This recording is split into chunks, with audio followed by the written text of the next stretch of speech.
Hola, ¿qué tal? Soy Alejandro Martínez, fundador de viviendadebanco.com y especialista en cesiones de crédito hipotecario o NPL, que se suele llamar mucho, como podéis ver aquí. Entonces, en este vídeo de aquí vais a aprender lo primero, qué es un NPL, qué es una cesión de remate y qué es un REO, pero lo más importante es un vídeo de cómo invertir en cesiones de crédito hipotecario o llamado NPLs, que es para mí la mejor inversión que hay, porque es la más segura, la más rentable y en la que sí que es cierto que necesitas más conocimientos, pero esos conocimientos que hace que necesites para poder invertir son los que hacen que haya tanto beneficio y tan poca competencia.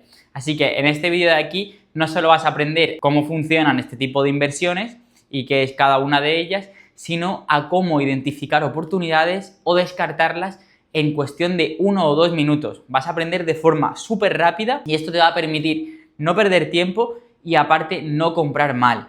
Esto que vas a aprender aquí es fundamental, pero también quiero decirte que las cesiones de crédito hipotecario NPL son operaciones complejas y que necesitarás siempre de un análisis jurídico por un abogado especialista en cesiones de crédito hipotecario. Que aunque tú vayas a aprender mucho, son operaciones complejas en las que necesitarás un abogado especialista. Tampoco te va a valer cualquier abogado. Tiene que ser uno que tenga mucha experiencia y haya hecho muchas ejecuciones hipotecarias, y si está especializado en el ámbito de inversores será mucho mejor. Nosotros en Vivienda de Banco tenemos ese servicio. Vale, ahora vamos a ver qué es un NPL y cuál es el proceso desde que lo compras hasta que puedes desinvertir esa inversión que has hecho, ya sea cobrando en subasta, vendiendo el inmueble o alquilándolo. Hay muchas más opciones, pero bueno, para que lo entiendas las simplifico así.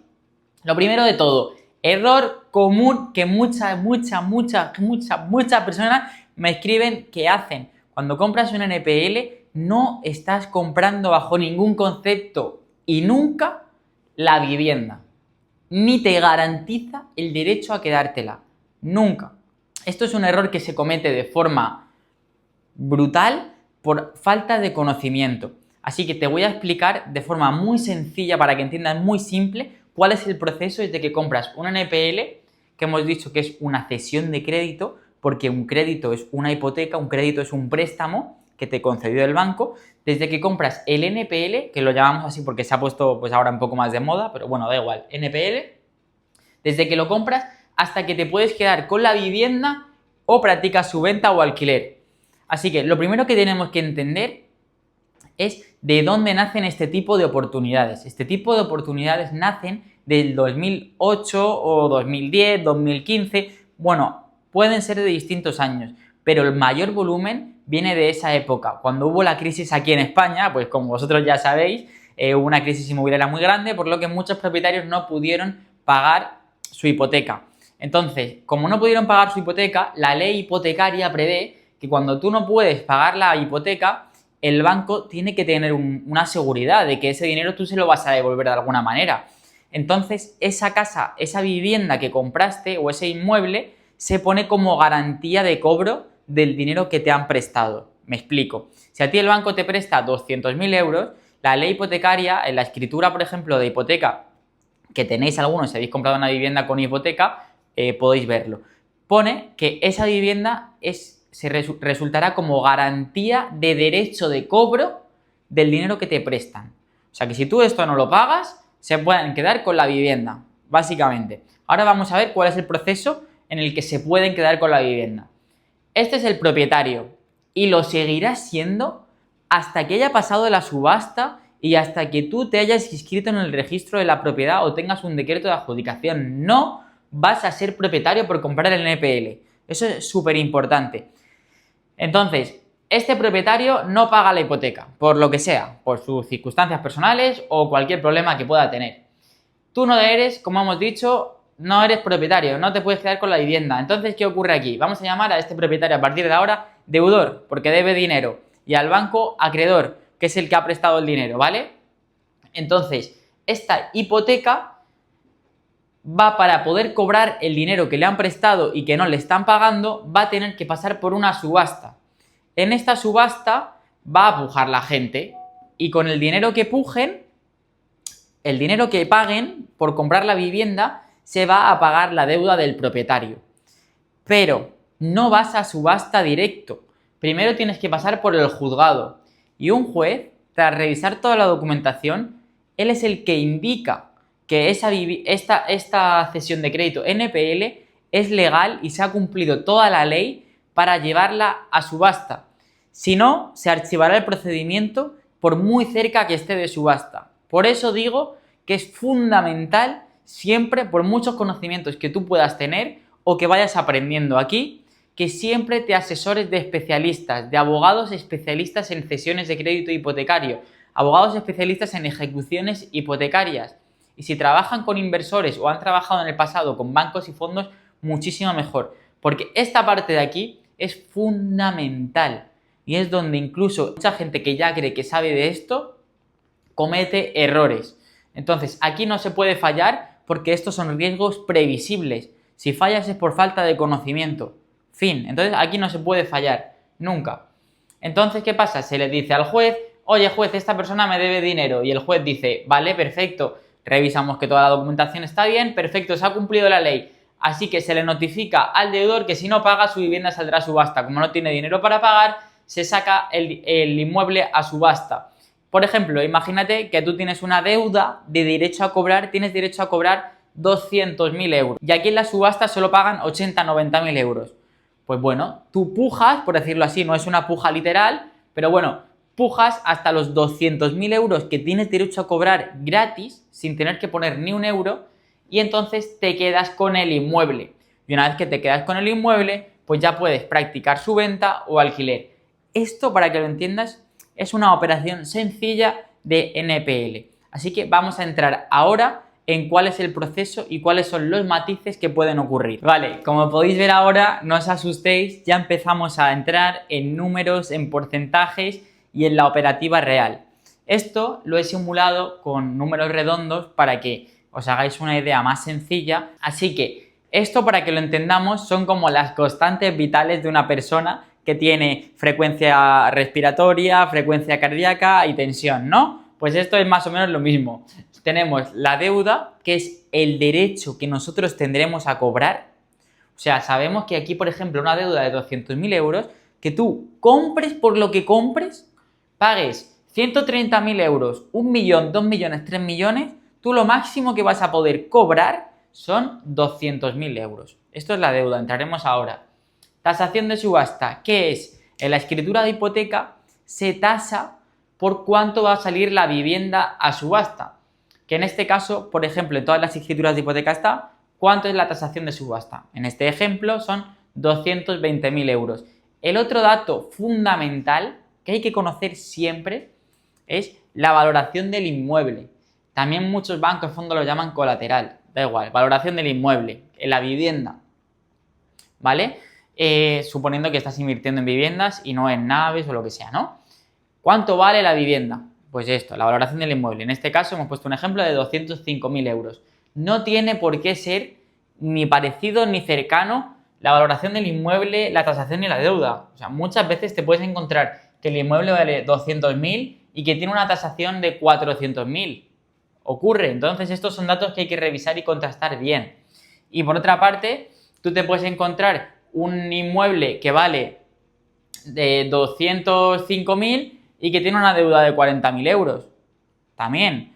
Entonces, estos datos hay que entenderlos bien. ¿Qué pasa? Que por mucho que el inmueble vaya a valer 1 millón de euros, si tu deuda son 40.000 euros, tú olvídate del inmueble porque lo máximo que vas a poder cobrar son 40.000 euros. Así que vamos a entrar ahora en números más detallados. Vale, vamos a hacer una recapitulación rápida de cómo es el proceso. Dejan de pagar, compras el NPL, que importante, no se compra ni en contratos privados ni en rollos.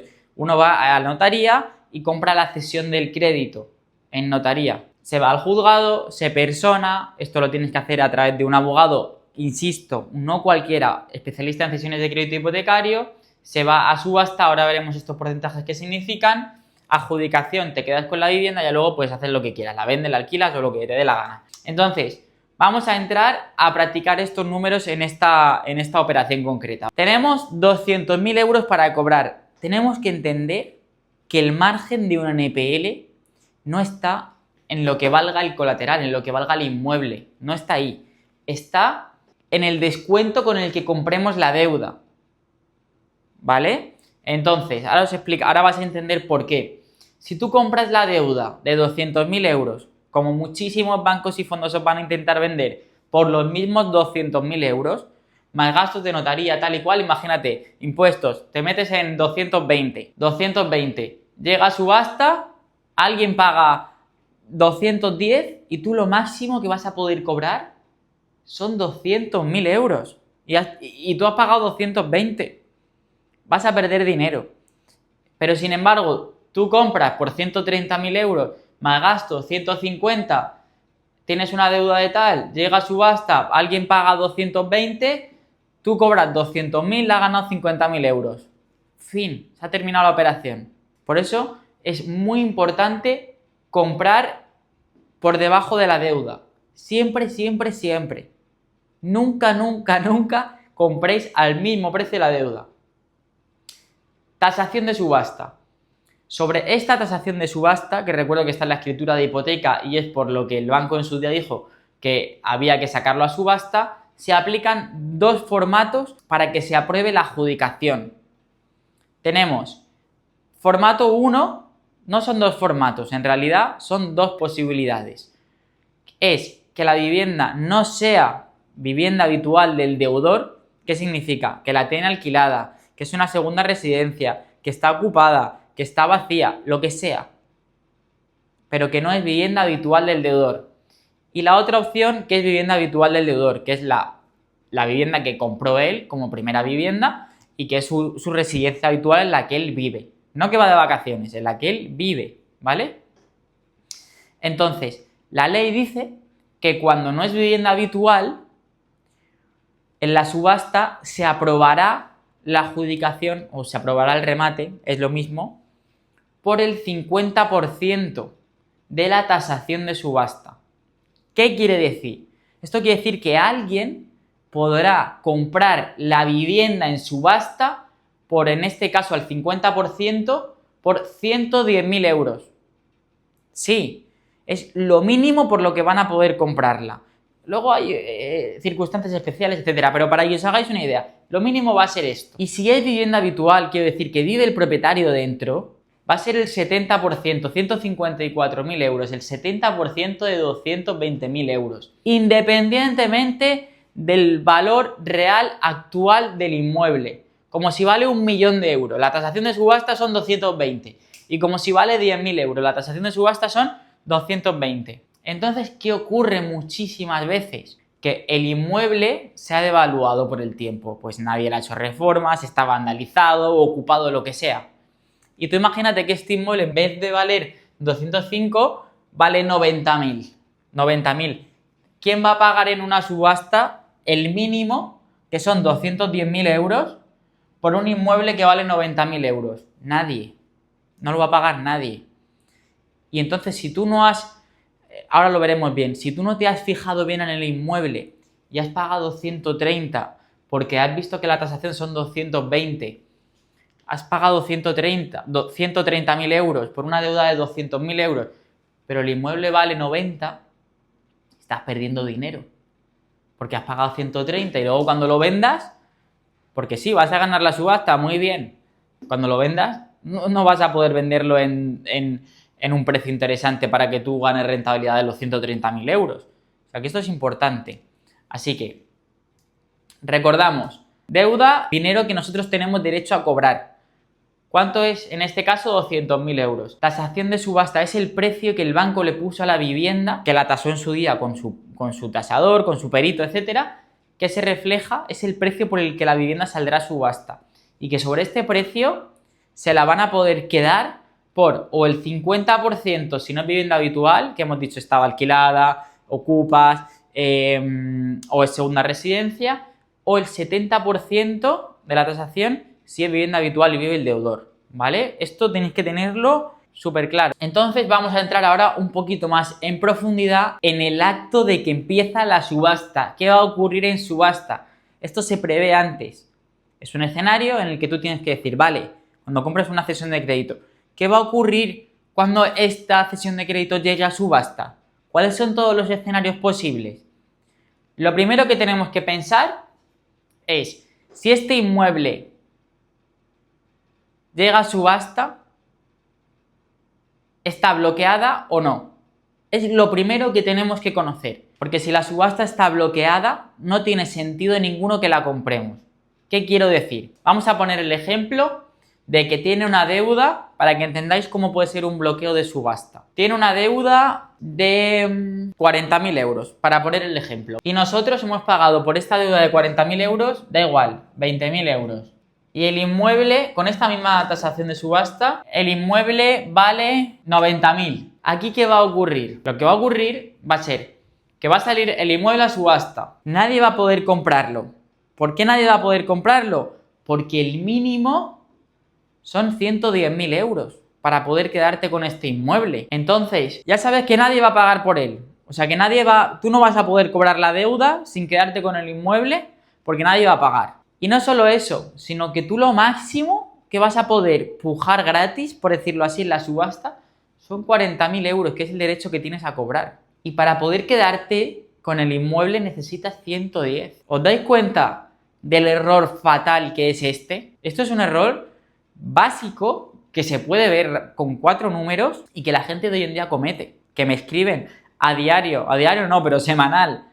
Oye, mira, tal, que cual, me explica la situación, pum, error. Y es un error súper previsible. Hay que entender bien cuándo se bloquea y cuándo está bloqueada la subasta. Voy a borrar estos números y continuamos con el ejemplo de cuál sería otro bloqueo. A ver, esto no es un bloqueo como tal, pero es un ejemplo en el que tú ya sabes 100% que nadie va a pujar lo suficiente en subasta para poder quedarse con la vivienda. Y que tú 100% vas a tener que quedarte con ella. ¿Cuál es el ejemplo concreto?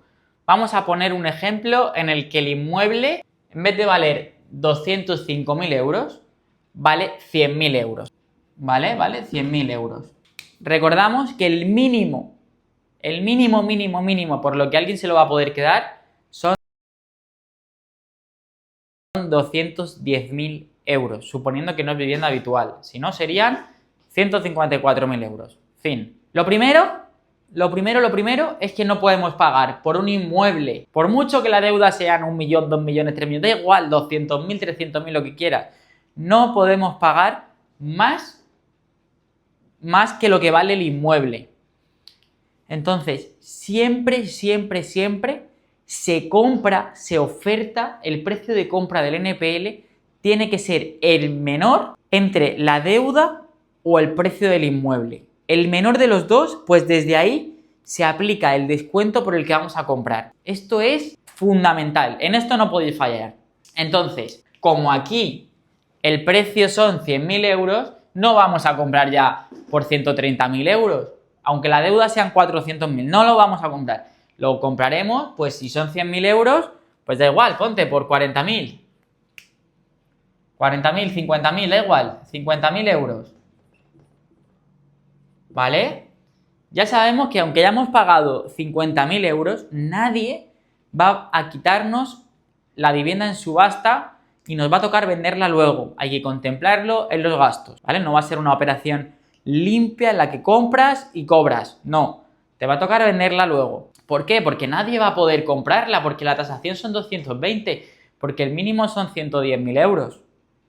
¿Vale? Entonces ya sabemos que nos tocará, compramos por 50.000 euros, iremos a la subasta, nos lo quedaremos nosotros porque lo máximo que tenemos derecho a reclamar son 200.000 euros, nos lo podríamos adjudicar incluso en el 70% y luego practicaríamos su venta por 100.000 euros. Pero no puedes pensar comprar justito en 90.000 euros porque dices, pues mira, pues luego van a ir a subasta, pam, le gano 10.000 euros en un momento. Error. No se puede hacer eso. O la compras con ocupas, pensándote que luego la comprará otro en subasta y que no te va a tocar desocupar. No, estos son escenarios muy previsibles, muy básicos. Aquí no se puede fallar. Todo esto tiene que estar estudiado, documentado en un informe y con la estrategia de inversión realizada. Ahora vamos a ir a un escenario clásico. Vale, ¿cuál es el escenario clásico aquí? El escenario clásico es una deuda de 200.000 euros, tasación de 220 y valoración del inmueble de 205. Perfecto, esto está cuadrado. Nosotros vamos a poder cobrar o 200.000 euros en la subasta o luego practicar su venta y cobrar 205.000 euros.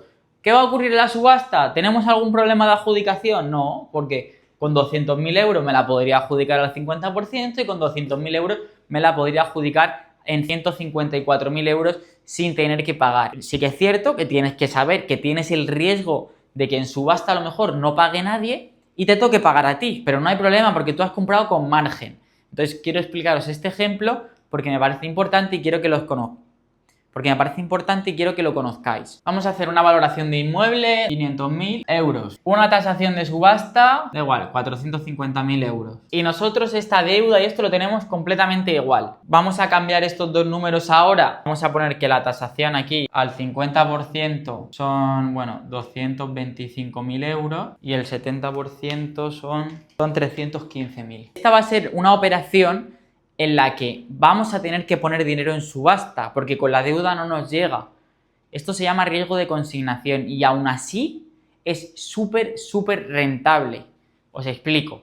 Nosotros compramos por 130.000 euros, una deuda de 220.000 euros. Ya sabemos que tenemos aquí 70.000 euros de margen. Vemos que la tasación de subasta son 450.000 euros. Y como siempre nos preguntamos, ¿cuánto es el 50%? 225.000 euros. Uy, ya veo que no voy a llegar, con 200.000 euros. Vale, no te preocupes. Y el 70%, 315.000 euros. Vale, ya sabemos que si esto sale a subasta, nos va a tocar pagar.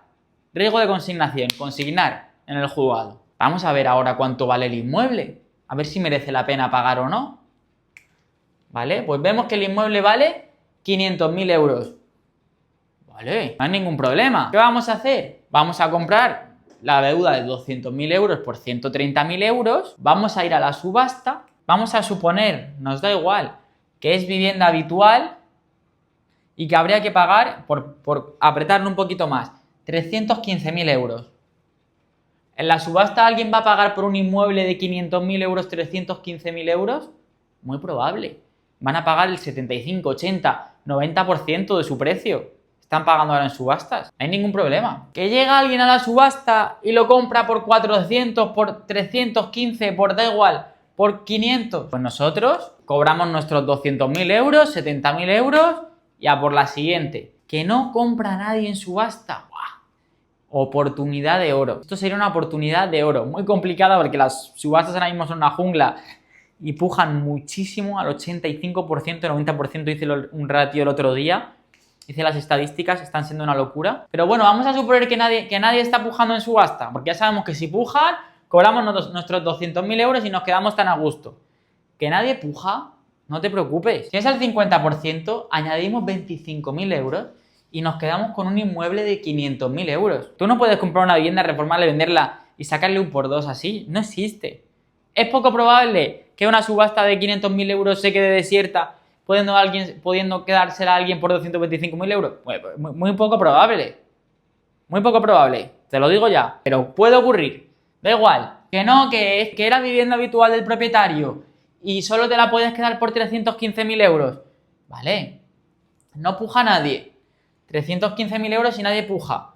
Pues tendrías que añadir tú 115.000 euros, 200.000 euros que tienes derecho a cobrar, más 115.000 euros y ya llegas a 315.000 euros y te quedas con un inmueble de 500.000 euros. Así que, aunque la deuda no sea superior a la tasación de subasta o a la valoración del inmueble, no significa que la subasta esté o la operación esté bloqueada. Aquí lo importante es que haya margen con la valoración del inmueble y la tasación de subasta. O que si la tasación de subasta es muy alta, la deuda te permita adjudicarte los porcentajes, pero tú nunca pagues más del menor, ya lo he dicho antes, del menor entre la valoración del inmueble o la deuda.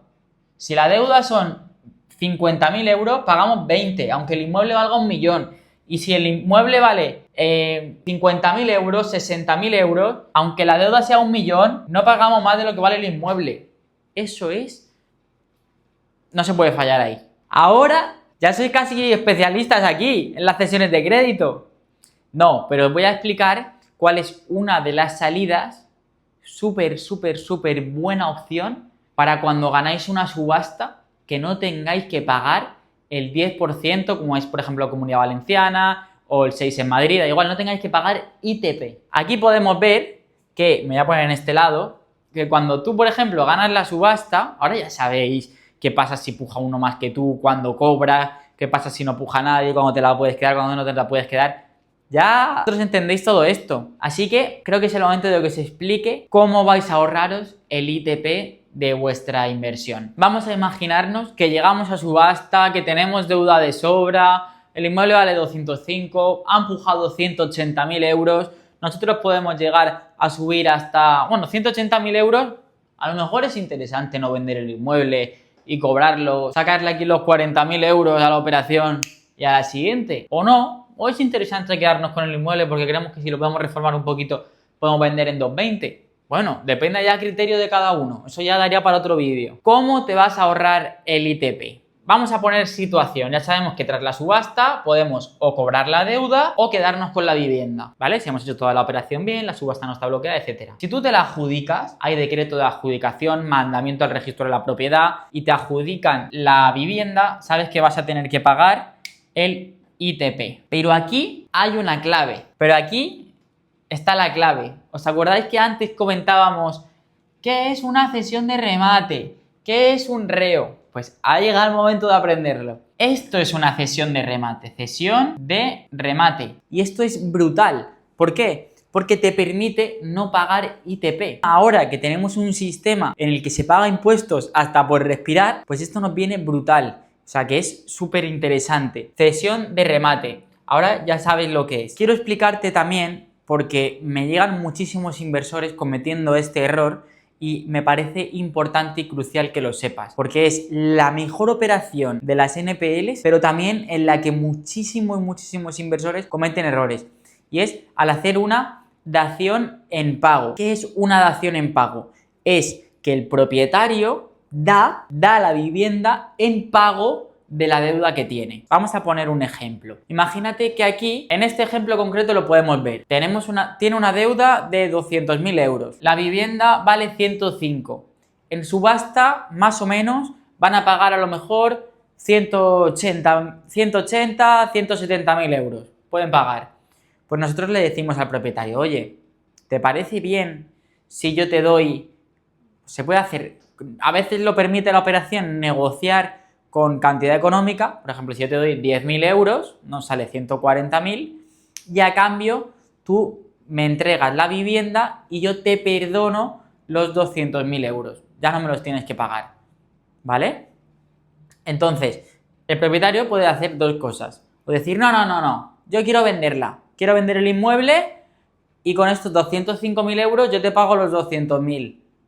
Perfecto, pues corre, véndelo. Muy bien, nosotros cobramos nuestros 200 y fuera. De aquí tendrá que pagar honorarios de la inmobiliaria, etcétera. O sea que hay que ver la operación. Pero bueno, a veces, si por ejemplo valiera 300.000 euros, pues bueno, pues lo puede hacer. La coge, la vende, se le va a hacer la asesora, oye, te recomiendo que la vendas, te lo podemos vender nosotros y nosotros cobramos los 200.000 euros, para ti cobras 100.000 y fuera. Porque si sale a subasta, van a pagar 150, 160, 170, 180, no lo sabe. Y puede ser que se le queden 50.000 euros de deuda, 30.000 euros de deuda, que esta deuda se va a aplicar a todos los bienes presentes y futuros del propietario. ¿Qué quiero decir? Si tiene otra segunda residencia, si tiene coches, si tiene una nómina alta, todo lo que tenga presente y futuro se le va a embargar para pagar esta deuda que nos debe a nosotros.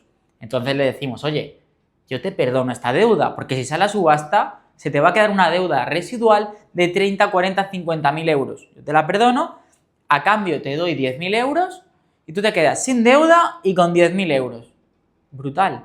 Hay cientos de propietarios que cuando tú llegas y les explicas esto, te dan las gracias y están esperando a que les digas cómo se puede hacer. Pero eso no significa que todos vayan a querer, ni que todas las operaciones sean favorables a hacer una dación en pago. Te pongo un ejemplo. Si la vivienda vale, en vez de 205, vale 500.000, el propietario no, a lo mejor no quiere llegar a ningún acuerdo contigo. Dice, yo la vendo y pago la deuda. Bueno, sería un escenario también favorable.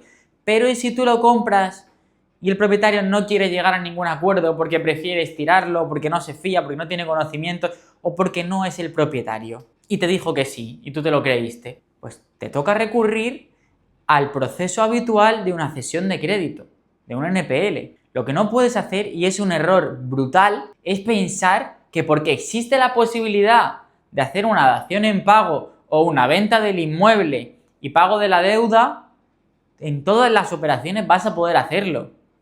En un 10, un 5% de las operaciones se hace una dación en pago. ¿Es algo previsible? Sí y no. Tú puedes ir a visitarla y ver, aunque los fondos y bancos no lo permiten, puedes ir a visitarla, se hace siempre, puedes ir a visitarla y ves más o menos cuáles son sus intenciones, si quiere colaborar, no quiere colaborar, cuáles son sus planes. Sí que es cierto que hacerlo con cierto cuidado porque los bancos y fondos no lo permiten. Al final tú vas a firmar un NDA con ellos, si trabajas directamente con ellos o con nosotros, en los que te haces responsable de que esto no puedes hacerlo. Si lo haces, eres responsable tú. Entonces, con esa parte hay que tener cuidado. Entonces, haces dación en pago, pero hasta que tú no compras la cesión del crédito y lo ejecutas, no vas a tener a ciencia cierta si vas a poder sacar la operación por ahí o no. Porque te ha dicho que es el propietario. Muy bien, pero a lo mejor no lo has averiguado del todo, porque tampoco quieres apretar mucho, porque está el banco y fondo detrás, porque están en comunicaciones, y a veces ellos también intentan negociar con propietarios barra deudores para que paguen. ¿Esto es un escenario favorable? Perfecto, si sale genial. Pero la operación no solo y únicamente puede depender de la dación en pago. Si te plantean una operación en la que la única vía y última es la dación en pago, es una mala operación. La operación tiene que ser rentable en cualquiera de estos escenarios, en el cobro de subasta, en la cesión de remate y en la adjudicación. En cualquiera de esos escenarios tiene que ser la operación rentable. Es cierto que en TIR, si vas a sacar 40.000 euros en 3 meses, no es lo mismo que sacar 40.000 euros en un plazo de 12 meses, ¿vale? Así que esto quería dejarlo claro. Ahora que ya conoces cómo funcionan al completo todas las cesiones de crédito, qué pasa desde que la compras, a la subasta, qué puede ocurrir, voy a explicarte cuál es el proceso, que es en lo que más tiempo dedica una NPL, desde que se planta la demanda en el juzgado hasta que va a subasta. Hay unos hitos procesales en los que, dependiendo en la fase en la que se encuentra el NPL, va a tener unos riesgos y unos plazos de tiempo asociados diferentes. ¿Por qué? Cuando ya está muy cerquita de subasta, que ahora veremos toda la lista de las fases judiciales, ya se han estudiado todas las cláusulas que pueden ser o no abusivas y se pueden declarar nulas, ya a lo mejor se han planteado las oposiciones que deberían plantearse, ya a lo mejor incluso no permiten plantear oposición porque el juez le puede decir: oiga, usted, ¿por qué no ha planteado la oposición durante todo el proceso de ejecución hipotecaria y se espera a última hora? Pues ahora esta oposición ya no admite trámite y no se la aceptan. Entonces, esto es fundamental también entender en qué fase judicial estamos comprando. Porque ahora, dentro de los NPLs hay fases judiciales. Cesiones de remate, solo hay cesión de remate. Y reo, solo hay reo.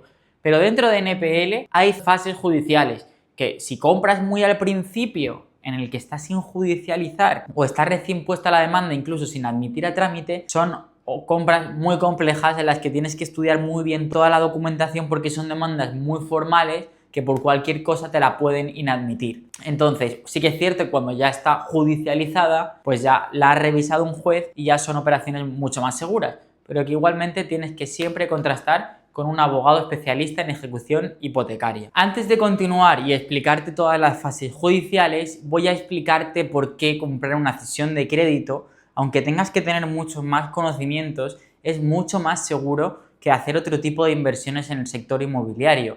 ¿Por qué? Pues muy sencillo. Al final tienes un montón de opciones de desinversión, o sea, de recuperar el dinero. Tenemos la opción de dación en pago, llegar a un acuerdo con el deudor. Si no quiere llegar al acuerdo porque el inmueble vale más que la deuda, como hemos visto en ejemplos anteriores, pues vende el inmueble y nos paga la deuda. Ya llevamos dos. Primero, dación en pago. Segunda, vende el inmueble. Le podéis, si sois por ejemplo APIs, agentes inmobiliarios, podéis cobrarle una comisión por la venta y venderle el inmueble. Entonces vais a cobrar de aquí más de la venta del inmueble. Dación en pago, venta del inmueble y pago de la deuda. Luego llevarlo a subasta y cobrar la deuda. Luego ceder el remate, adjudicación, si quieres reformarlo y venderlo o reformarlo y alquilarlo. Tienes 5, 6, 7 opciones de recuperar el dinero. Sin embargo, si tú compras una vivienda, la reformas y la vendes o la alquilas, tienes dos: venderla o alquilarla. Si compras una cesión de remate, igual,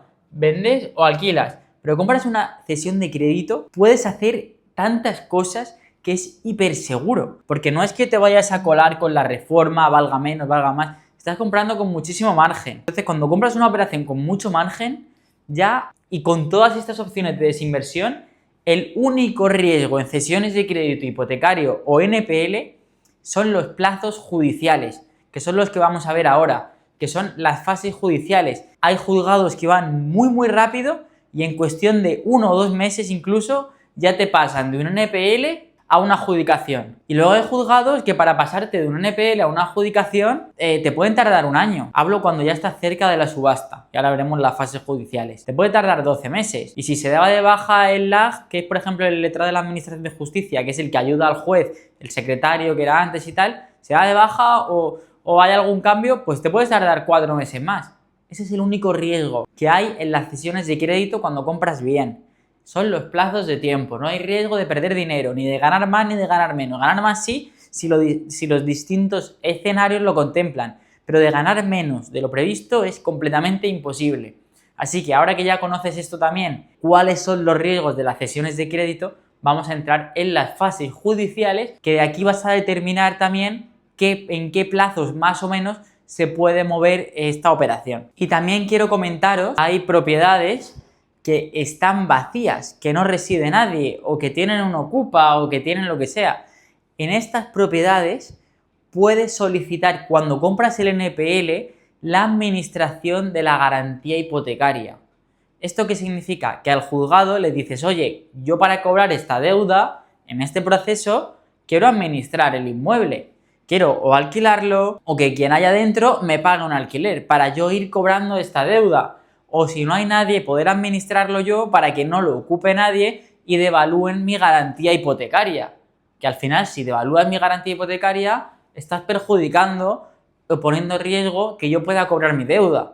Entonces, esto se le solicita al juzgado y empiezas a tramitar la posesión incluso antes de que se te adjudique. Bueno, pero todo esto lo tienes dentro de la formación de vivienda de banco para que puedas estrujar al máximo las operaciones.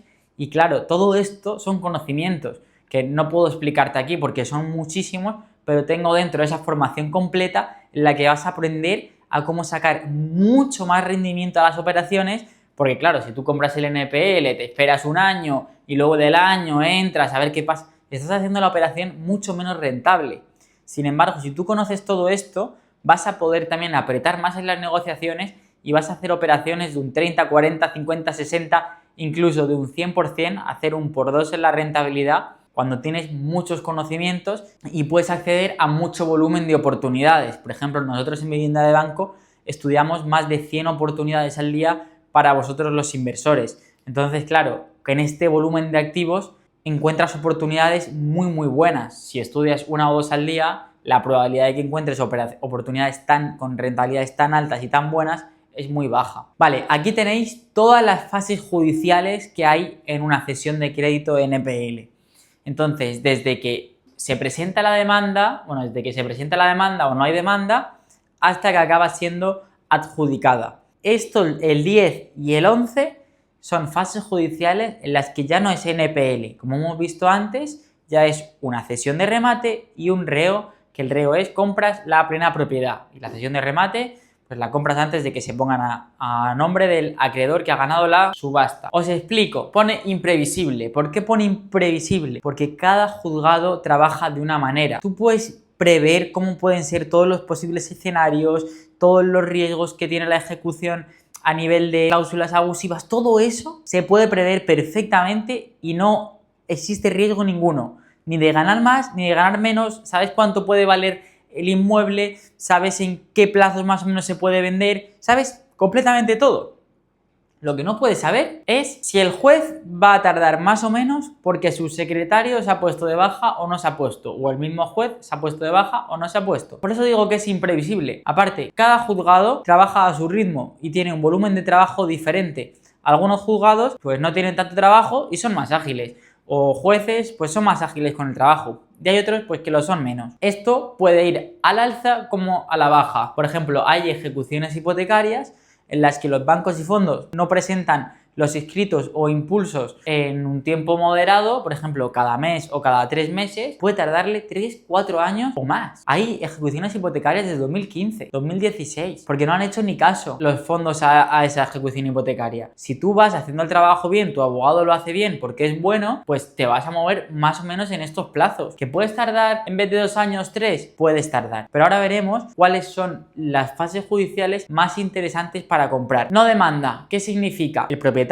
no ha pagado, pero aún nadie ha ido al juzgado a decirle al juez: oye, esta persona no me está pagando, así que le voy a poner una demanda para que me pague, ¿vale? Un requerimiento de pago que se le hace al deudor para que pague, que lo hace un juez. Esto es, no hay demanda presentada. Para primeras operaciones no recomiendo comprar una NPL sin judicializar. No la recomiendo. ¿Por qué? Si lo haces a través de vivienda de banco, sí, porque hacemos muchísimas operaciones al mes, somos muy profesionales y al final pues trabajamos con muchos inversores, ya sabemos lo que hacemos. Pero puede ser que compres primero tu primera operación de no demanda, no tienes criterio para saber quién es un buen abogado, quién no lo es, si está haciendo el trabajo bien, si no lo está haciendo, si ha revisado la documentación bien o no, y puede que te comas un marrón y que luego no se admita la demanda, que te quiten más deuda de la que creías que ibas a cobrar y que tardes muchísimo más tiempo. Entonces esta yo la recomiendo, pero no al principio. Más adelante, cuando ya tienes más experiencia, sí. Demanda presentada, lo mismo, es más o menos lo mismo. Demanda admitida, bueno, es una demanda que ya se ha aceptado, que se va a judicializar, pero el juez aún no ha hecho un auto de despacho en el que dice que por cuánto es la cantidad de dinero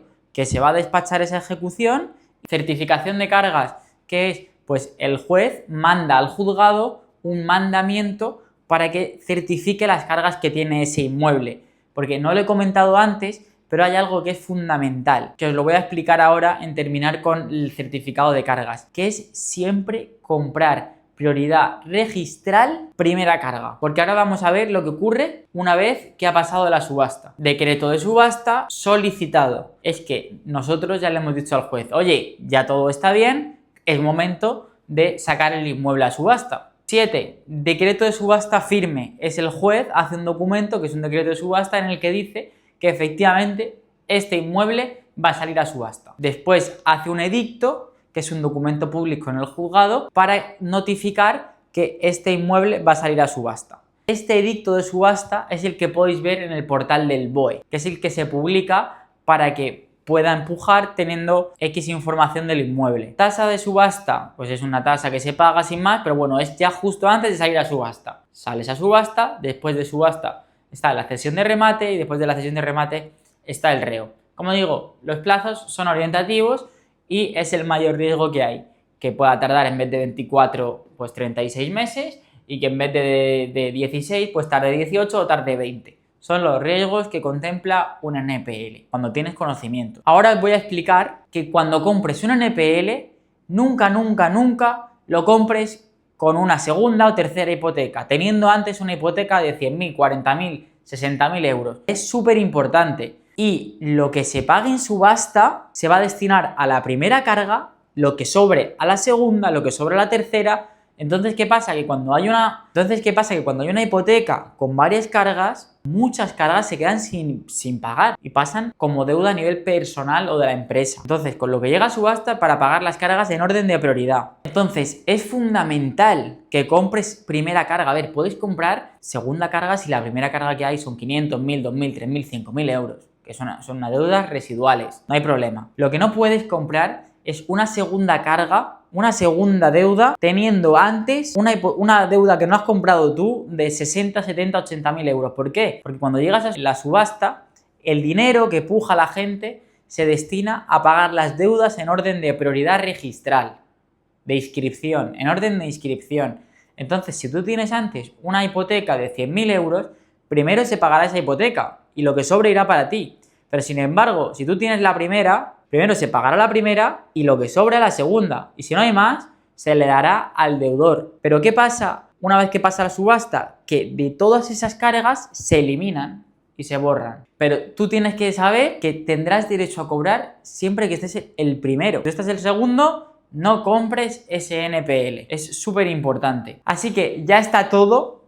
Creo que ya entiendes casi como un especialista sobre cómo y cuándo comprar y cómo no comprar una cesión de crédito hipotecario NPL. Así que si estás interesado en invertir, puedes ir al portal de viviendadebanco.com, donde tienes más de 40.000 oportunidades de NPL, cesiones de remate, reos ordenadas con filtros de todas las fases judiciales, con estudios, calculadora de rentabilidad. Tienes lo que quieras ahí. Aparte tienes una formación mucho más detallada, mucho más profesional, entrando mucho más en detalle en cada punto, en cuáles son los trucos de cada negociación para sacar los máximos rendimientos y hacer operaciones de incluso de por dos. Cómo saber también si vas a estar trabajando con buena gente, con un buen abogado, si no, si quieres que lo llevemos nosotros porque no quieres ponerte tú a buscar tus propios abogados, también lo hacemos. Aquí al final es una clase en la que tampoco puedo tocar muchísimos temas como fiscalidad, negociación en profundidad, cuándo es vulnerable, cuándo no es vulnerable, qué hacer si lo es, qué hacer si no lo es. O sea, son tantas ramas en las que aún